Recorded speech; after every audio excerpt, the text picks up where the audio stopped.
जय हिंद दोस्तों। मैं आज बीपीएससी एग्ज़ाम के लिए कुछ टॉपिक लेके आया हूँ। जैसे औरवों का पहला टॉपिक रहेगा औरवों का आक्रमण, है ना। औरवों का आक्रमण, इस्लामिक आक्रमण। जो औरवों का आक्रमण को इस्लामिक आक्रमण और सिंध क्षेत्र में अरबों का पहला आक्रमण कहा जाता है, ऐसे, है ना। इसका स्रोत चचनाम फारसी यंत्र से लिया गया है, जो इस सैन्य के विजय की जानकारी देती है। भारत पर सबसे पहले मुस्लिम आक्रमण बोलेगा तो किसने किया? तो अरबों का आक्रमण हुआ था। अरबों का आक्रमण का नेतृत्व था। इसका उद्देश्य ये था कि साम्राज्य विस्तार एवं धन प्राप्ति, इस्लाम धर्म का प्रचार करना, प्रसार करना, ये था, है ना। जो मेरा ये मैप देख रहे हैं, मेरा वो बड़ा नहीं है ठीक से, क्षमा चाहता हूँ। ये अरबों का आक्रमण सिंध क्षेत्र में होता है। इस सिंध क्षेत्र में आक्रमण होता है अरबों, ये तुर्क देशों से आता है। भारत पर आक्रमण हुआ था। तो भारत पर आक्रमण, पहला आक्रमण हुआ था 1711 ईस्वी में। 1711 इसमें उबैदुल्लाह द्वारा किया गया था, और उसी साल बुदेक द्वारा जो किया गया था, जो असफल प्रयास किया था, असफल रहा था, ठीक है। और जो आपको बता दें कि सिंध क्षेत्र के जो राजा थे, राजा दाहिर, उसके समय हुआ था ये। 712 ईस्वी में जो फिर भारत पर आक्रमण हुआ था सिंध क्षेत्र में, तो मोहम्मद बिन कासिम था, उसके शासक थे, और वो का शासक था मोहम्मद बिन कासिम सेनापति, और प्रथम सफल हुआ था, उसमें सफल हो गया था, प्रथम सफल हो गया था। देख सकते हैं कि अरबों का आक्रमण हरिश्चंद्र वर्मा के अनुसार बोला गया है कि 712 ईस्वी में हुआ है, जो अरबों का आक्रमण हुआ था। मोहम्मद बिन कासिम जो थे, ईरान के हकीम उल हजा से इजाज़त लेकर सिंध पर आया था, और उसने सिंध को, है ना, सिंध को जीत लिया था।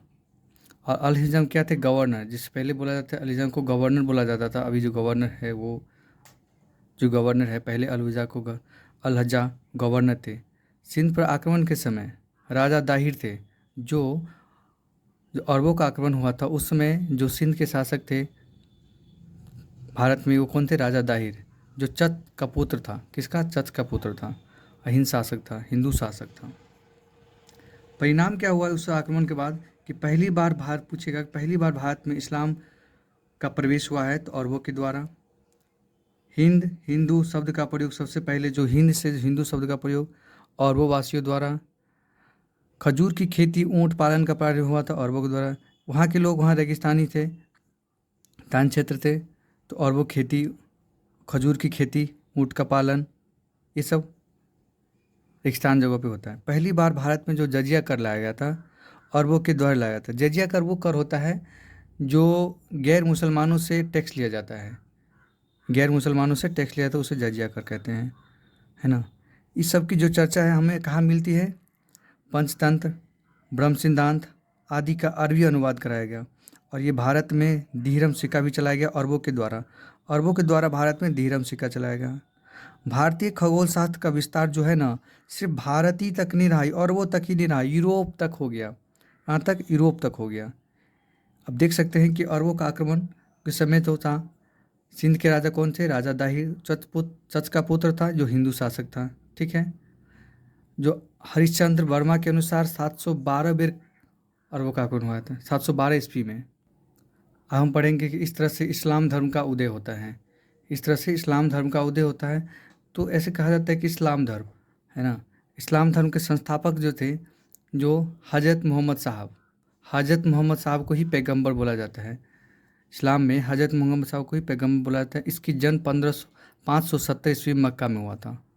मक्का में हुआ था इसका 570 ईस्वी में। तो इसके पिता थे अब्दुल्ला, माता अमीना, माता अमीना।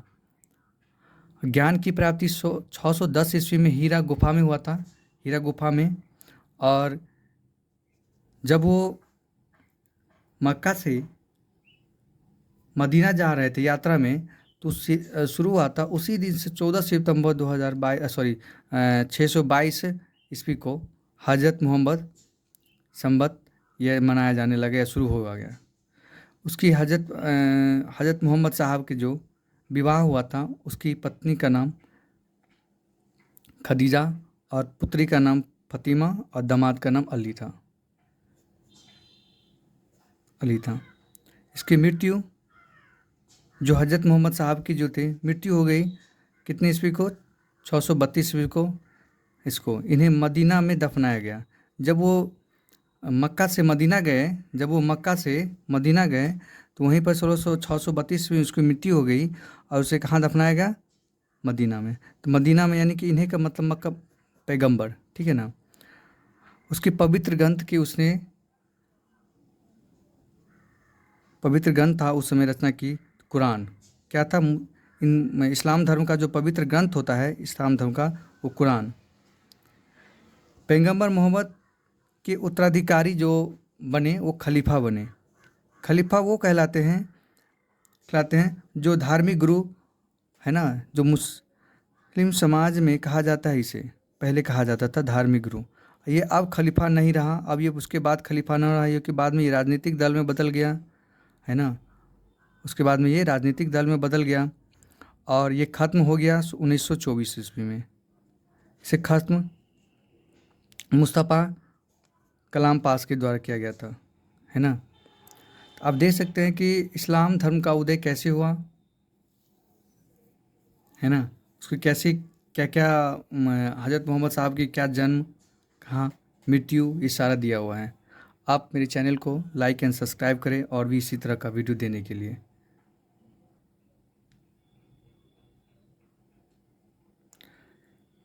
अब इस्लाम धर्म के दो भागों में टूट गया है। जानते हैं इस्लाम धर्म दो भागों में टूटा होता है, शिया और सुन्नी भागों में। इस्लाम धर्म की 5 शिक्षाएं होती है, वो महत्वपूर्ण शिक्षाएं हैं, पूछा भी जाता है, एग्ज़ाम में पूछा भी गया है।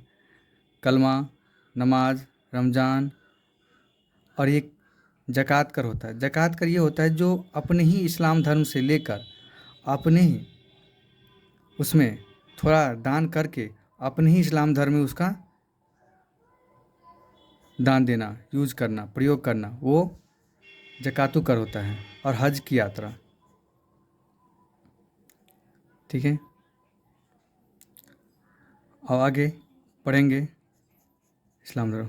अब गजनी साम्राज्य या यदुवंशी वंश, गजनी साम्राज्य या यदुवंशी वंश पढ़ेंगे उसके बाद, ठीक है। गजनी साम्राज्य या यदुवंशी वंश, गजनी साम्राज्य या यदुवंशी वंश के संस्थापक जो थे अल्पतगीन थे। कौन, अल्पतगीन। उसकी राजधानी कहाँ थी, गजनी थी। तो उसके जो संस्थापक अल्पतगीन थे, है ना, उसके जो सेवक कौन थे, ये स्वतकीन, जो उसके बाद दामाद बने, दामाद और सेवक था, ठीक है ना, बना। जो 907 ईस्वी 977 ईस्वी को गजनी का शासक बना, 977 ईस्वी को गजनी का शासक बना।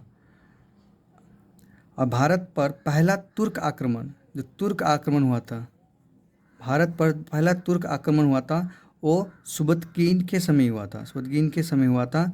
और वो भी आक्रमण पंजाब के क्षेत्र में हुआ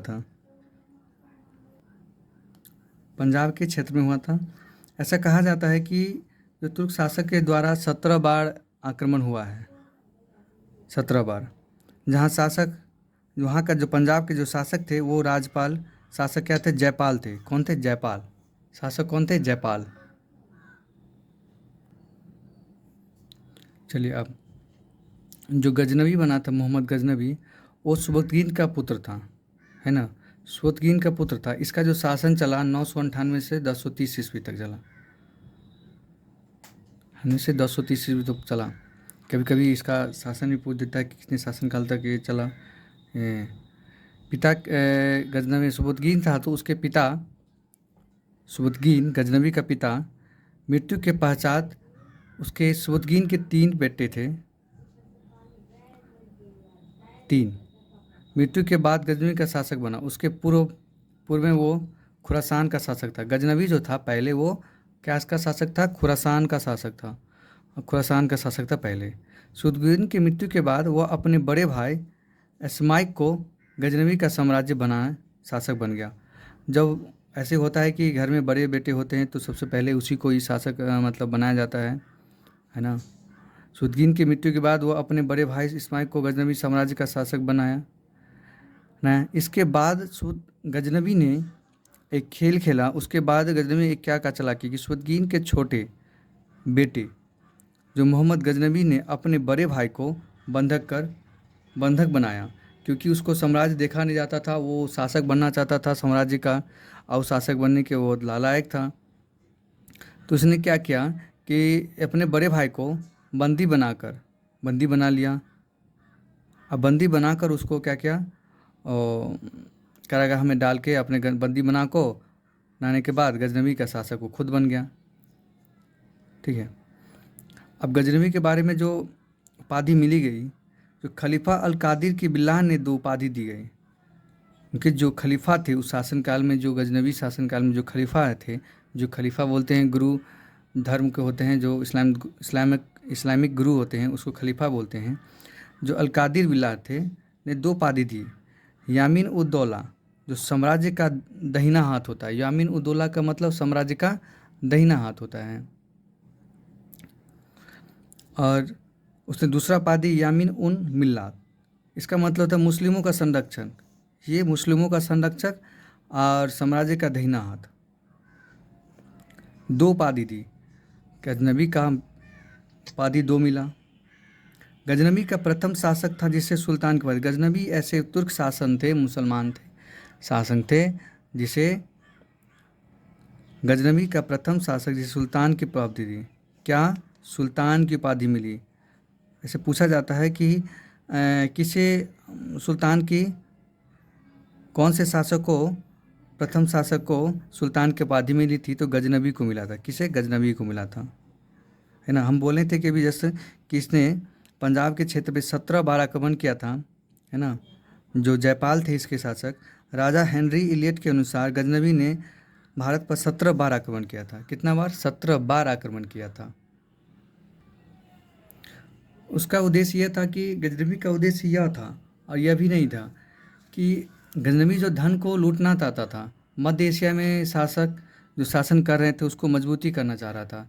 उसका ये शासन, ये कतई मतलब नहीं था कि उसको साम्राज्य को विस्तार करना है, यानी कि पूरे एशिया में फैलाना है, जैसे और देशों अलग अलग शासक सब फैलाए थे। जैसे आप देख ले सकते हैं कि अरबों का क्षेत्र में जो आया था शासक, फैलाने का काम किया था। देख सकते हैं कि अरबों का शासन जब आया था तो वो साम्राज्य का विस्तार करना चाहता था, मगर ये गजनवी का साम्राज्य विस्तार नहीं, वो धन को लूटना, है ना, मध्य एशिया में मजबूत करना, अपना जो भी था वो मजबूत करना चाहता। कुछ प्रमुख जो दिए हुए हैं, कुछ प्रमुख आक्रमण है जो पंजाब पे किया था पहले, है ना। इसमें से कुछ प्रमुख है। आक्रमण 1000 ईस्वी में हुआ था पंजाब के हिंसाई में। जो उस समय जो उसके राजा थे, शासक थे, जो उस समय उस क्षेत्र के जयपाल थे। कौन थे? जयपाल। 101 में भी हुआ शासक, जयपाल ही हुआ। ऐसा कहा जाता है कि जो बार बार उसके जो सुबतगीन था उसके पिता ने भी आक्रमण किया था, तब गजनवी भी नहीं आक्रमण किया। तो इससे करने के बाद क्या हुआ, जयपाल ने, ऐसे कहा जाता है कि आत्महत्या कर ली, क्योंकि बार बार वो उसको पराजय स्वीकार नहीं होना, पहले तो वो जीत गया था, स्वीकार नहीं होने से उसकी आत्महत्या कर ली, क्योंकि 3 बार आक्रमण हो गया था। और एक और इम्पोर्टेंट है कि 1008 में से लेकर 1009 ईस्वी तक जो हिंदशाही राजा थे अनंतपाल, जो जयपाल के पुत्र थे। कौन थे? जयपाल के पुत्र थे। जयपाल के पुत्र थे ने इसी वर्ष से गजनवी ने मंदिरों को तोड़ना आरंभ करना, उसको अच्छा लगा या तोड़ना आरंभ कर दिया। जैसे कहा जाता है कि कब से पूछेगा तो 1008 से स्टार्ट कर दिया था। उस समय जो 1009 हुआ था पंजाब के क्षेत्र में, तो उस समय राजा थे अनंतपाल, 108 से 109 के बीच में। उसने कहा था गजनवी ने हिंदू मंदिरों को तोड़ना शुरू कर दिया, कर दिया था, अच्छा लगा था उसको, तोड़ना था। अब 1018 से 1019 में उसने मथुरा के कनौज के शासक प्रतिहार क्षेत्र में भी आक्रमण कर दिया। जब वहाँ पे आक्रमण किया, ये सब आक्रमण हुआ, वहाँ के राजा थे कनौज, मथुरा के शासक के राजा थे कौन? प्रतिहार। 1019 से लेके 1020 तक, 1019 से लेके 1020 के में जब आक्रमण हुआ, तो ये जो आक्रमण हुआ ये आपका इस समय सफल आक्रमण नहीं हुआ। क्यों?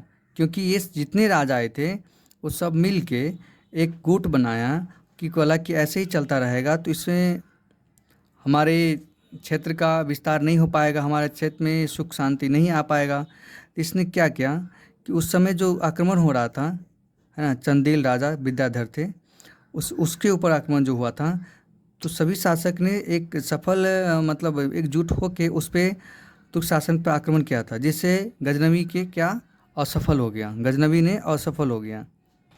और ये राजाएं सब, चंदेल राजा, विद्याधर और भी राजाएं थे, वो क्या हो गए? सफल हो गए होने की दिया। बट फिर एक इसी ने आक्रमण किया 1025 ईस्वी में। बहुत बार इम्पोर्टेंट है ये, बहुत बार पूछा गया है कि सोमनाथ मंदिर पर किसने आक्रमण किया था? गजनवी ने। गजनवी ने आक्रमण किया था। जो वहाँ के शासक थे पहले, भीमदेव प्रथम, भीमदेव थे, है ना।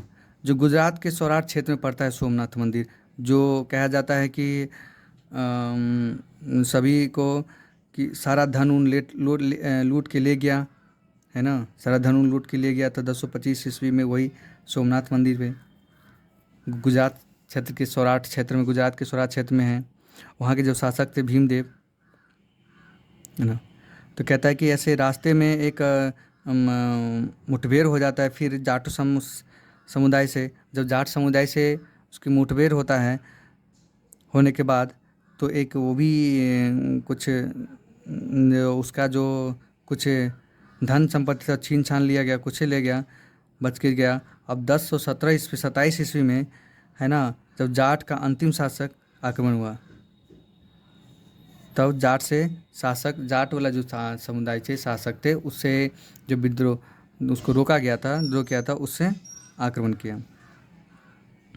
अंतिम बार जो गजनवी का आक्रमण हुआ 1027 ईस्वी में हुआ था। अब इसकी मृत्यु हो गई थी 1030 ईस्वी, मृत्यु हो गई थी गजनवी का। अन्य बिंदु पढ़ेंगे, जिसमें अन्य बिंदु में जो दरबारी थे गजनवी का, उत्तवी, जो इतिहासकारक थे अलग अलग, उसने किताब लिखा था कि किताब उद दौला यामिनी, किताब उद यामिनी और तारीख यामिनी, इस किताब की रचना की थी। इसमें इसी वंश का, यामिनी मतलब इसी वंश के बारे में चर्चा किया गया था, जो गजनवी के वंश जो थे, इस वंश की चर्चा किया गया था। गजनवी के साथ 11वीं सदी में जो आए थे अल-बिरूनी, कौन आए थे? अल-बिरूनी, अल-बिरूनी आए थे।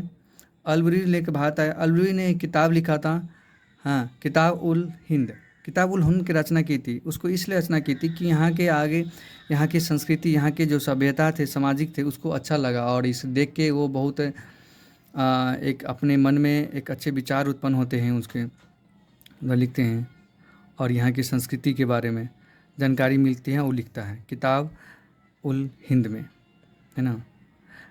अल-बिरूनी एक पहले मुसलमान थे जो, अल-बिरूनी एक पहले मुसलमान थे जो जो कुरानों का अध्ययन करने वाला था। कुरानों का अध्ययन करने वाला पहला मुसलमान अल-बिरूनी था। अरबी में लिखे इसी को तहकीक हिंद का अंग्रेजी अनुवाद सचाऊ, हिंदी में रजनीकांत ने किया है। सचाऊ ऑथर का नाम है, चाऊ, और हिंदी में रजनीकांत गया था। इसने एक दो दरबारी हो गए, एक उत्तबी, एक अल-बिरूनी, और तीसरा दरबारी फिरदौसी है। फिरदौसी ने भी एक लिखा शाहनामा पुस्तक, इस शाहनामा का लिखा, इसमें शाहनामा का फिरदौसी शाहनामा लिखा कि ये एक अफ़गान फारसी पुस्तक हुआ, जिसमें अफ़गान के महाभारत के रूप में देखा जाता है, कैसे यहाँ पे उसका ये हुआ, कैसे विद्रोह हुआ, लड़ाई हुआ, उसके बारे में, सामाजिक संस्कृति बारे में सारा लिखा वहाँ पे। और एक और दरबारी थे, उनका क्या नाम था, हाँ, बेहाकी जो थे, उसने तारिक ए सुबुतगीन लिखा। जो एक और दरबारी थी इसका, वह की जो तारिक ए सुबुतगीन लिखा, जो ब्याहकी थे, जो तारिक ए सुबुतगीन सुबुतगीन लिखा। इसमें इस बात की चर्चा है कि गजनवी जो वंश के बारे में इसमें लिखा गया है। और गजनवी ने एक और काम किया था, वो संस्कृति मुद्रा कोष के चालू किया था, और उसने सिक्का की भी जारी की थी। उस सिक्का को, जो सिक्का जारी हुआ था, उसका सिक्का जो जारी हुआ था, है ना, वो सिक्का जो था, एक साइड जो लिखा हुआ था, सिक्का था तो एक साइड जो लिखा था कि एक साइड अरबी और दूसरी तरफ फारसी भाषा का अनुवाद कराया गया था सिक्के पर। ठीक है, इसी तरह का वीडियो के लिए मेरे चैनल को सब्सक्राइब करें, लाइक करें एंड शेयर करें, और भी हमें कमेंट करें, और इससे मोटिवेशन मिलता है कि हम आगे वीडियो बनाएं और आपको ऐसे बेहतर तरीके से एक प्रॉपर जो नोट बनाते हैं उस नोट से आपको एक टैग पढ़ाएं। थैंक यू, धन्यवाद, जय हिंद, जय भारत।